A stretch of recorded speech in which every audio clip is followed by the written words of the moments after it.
வணக்கம். லாஸ்ட் வீடியோவில் கேரளா டூர் யானை சவாரியோடு முடிச்சிருந்தோம். ஸோ யானை சவாரிலேருந்து திரும்ப ஸ்டார்ட் பண்ணுறேன். இது கூட ஒர்க் பண்ணுறவங்க ஒவ்வொருத்தருமே யானை சவாரி என்ஜாய் பண்ணாங்க ஃபுல்லாக. அதனோட வீடியோ தான் இது.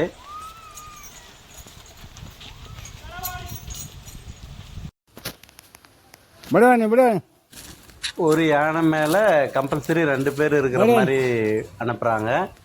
அதிகபட்சம் 3 பேர் போகலாம். அந்த மாதிரி தான் சீட் அரேஞ்ச்மெண்ட் இருக்குது யானை மேலே.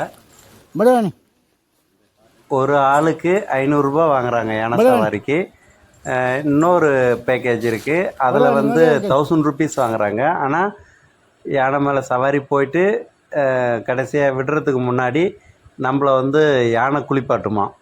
அதனோட தும்பிக்கையால் தண்ணியை உறிஞ்சி நம்ம மேலே உக்காந்துட்டு இருக்கிறவங்க மேலே அடிக்கும் போல்.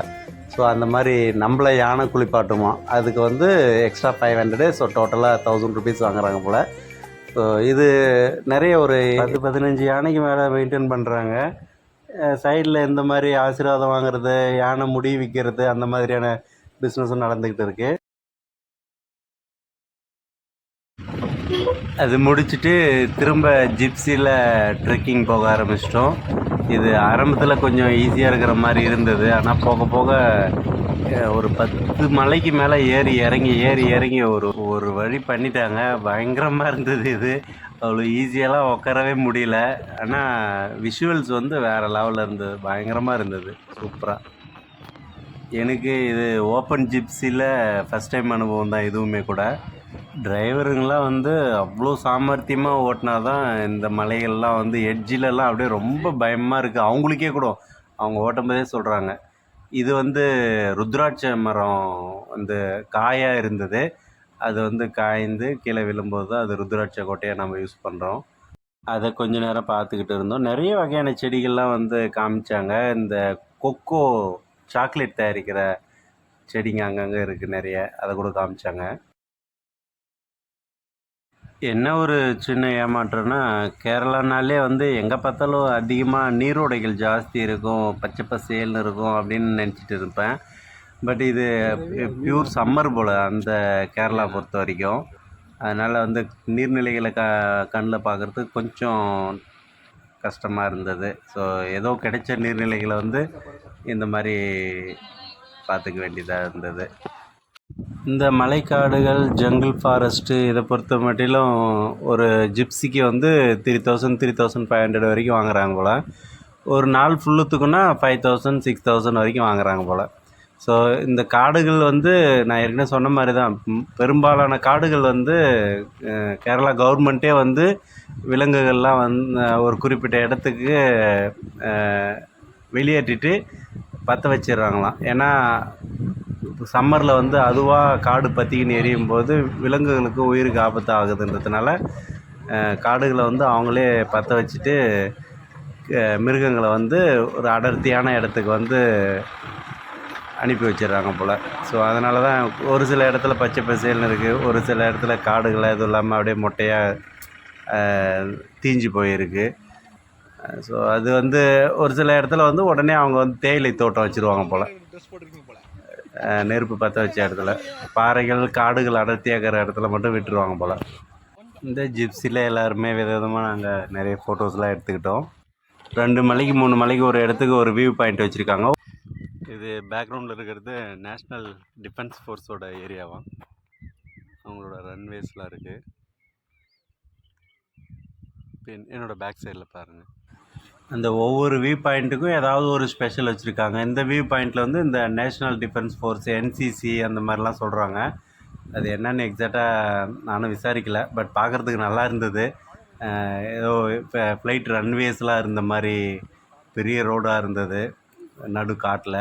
அது ஆச்சரியமாக இருக்குது. இந்த காடுகள்லாம் பார்க்குறதுக்கு பிரம்மாண்டமாக இருந்தது. அதிலே நான் ஒரு மாதிரி மெய் சிலிர்த்து போய் அப்படியே பார்த்துட்டே இருந்தேன். ஸோ ஆக்சுவலி கூட டிரைவர் நிறைய இன்ஃபர்மேஷன் கொடுத்துட்டு இருந்தார். நான் அதை கூட சரியாக கவனிக்கல. ஆக்சுவலி இங்கேருந்து ஒரு 14 கிலோமீட்டர் டிஸ்டன்ஸில் கண்ணகி கோவில் இருக்கான். மதுரையில் கோவலனுக்கு தெரியாமல் பாண்டியன் மன்னன் மரண தண்டனை கொடுத்துருவாப்புல. அதை கோவத்தில் மதுரையை எரிச்சிட்டு இதுதான் அந்த runway. National defence force runway zoom பண்ணி காமிக்கிறேன். அது நடு காட்டில் இந்த மாதிரி இருக்குது. அது என்னென்னலாம் பர்பஸ் பண்ணுவாங்க, ஏவுதளம் மாதிரி இருக்குது ஏதோ. பட் ரொம்ப டீப்பாக நான் விசாரிச்சிக்கல, பார்த்து ரசிக்கிறதுக்கே டைம் போதில்லை.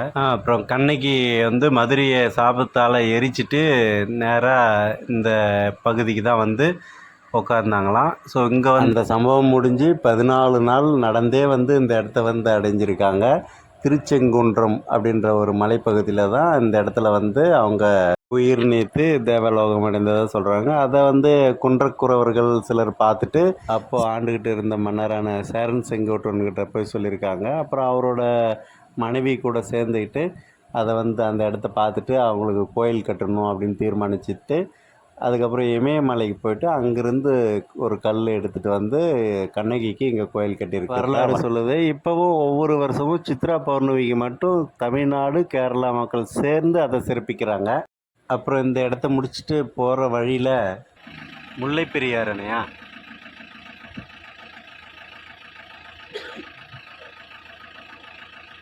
தண்ணி தெரியுதா? இதுதான் முல்லை பெரியார் அணையாப்பா.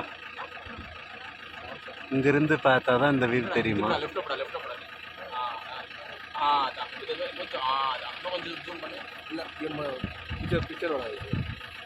தண்ணி தெரியுது ரைட்டா. முல்லை பெரியார் அணை.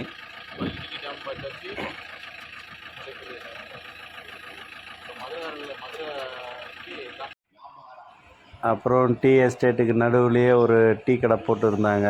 அங்கே டீ குடிக்க இறங்கிட்டோம். ஸோ கேரளாவில் முக்கால்வாசி இடத்துல திரும்புகிற இடமெல்லாம் அந்த டீ எஸ்டேட்டை பார்க்கலாம். மற்ற இடத்துல வந்து இந்த ஜங்கிள் சவாரி அப்படின்னு சொன்னாங்க. இதனோட நோக்கமே வந்து நிறைய மிருகங்களை பார்க்கலாம் அப்படின்னு சொல்லி தான் கூட்டிகிட்டு போயிருந்தாங்க. பட்டு நாங்கள் அந்தளவுக்கு மிருகங்கள் எதுவும் பார்க்க முடியல. ஏன்னா கொஞ்சம் மார்னிங் 9 o'clock 10 o'clock அந்த மாதிரி போனால் தான் மேய்ச்சலுக்கு வந்து மிருகங்கள் நிறைய வெளியே வரும், அப்போ பார்க்கலாம். அப்படி இல்லைன்னா ஈவினிங் வந்து ரிட்டன் அது செட்டில் ஆகிறதுக்கு வரும், அப்போ பார்க்கலாம். ஐடியில் வந்து அந்தளவுக்கு பார்க்க முடியாது போல். ஸோ அவ்வளோதான் எங்கள் டூரெல்லாம் ஒரு வழியாக நல்லா முடிஞ்சுது. நீங்களும் பார்த்து என்ஜாய் பண்ணியிருப்பீங்கன்னு நினைக்கிறேன். ஸோ இங்கேருந்து நாங்கள் வந்து தேக்கடியிலேருந்து ஆலப்புழாவுக்கு போயிட்டு அங்கேருந்து வந்து சென்னைக்கு ட்ரெயினில் வந்துட்டோம்.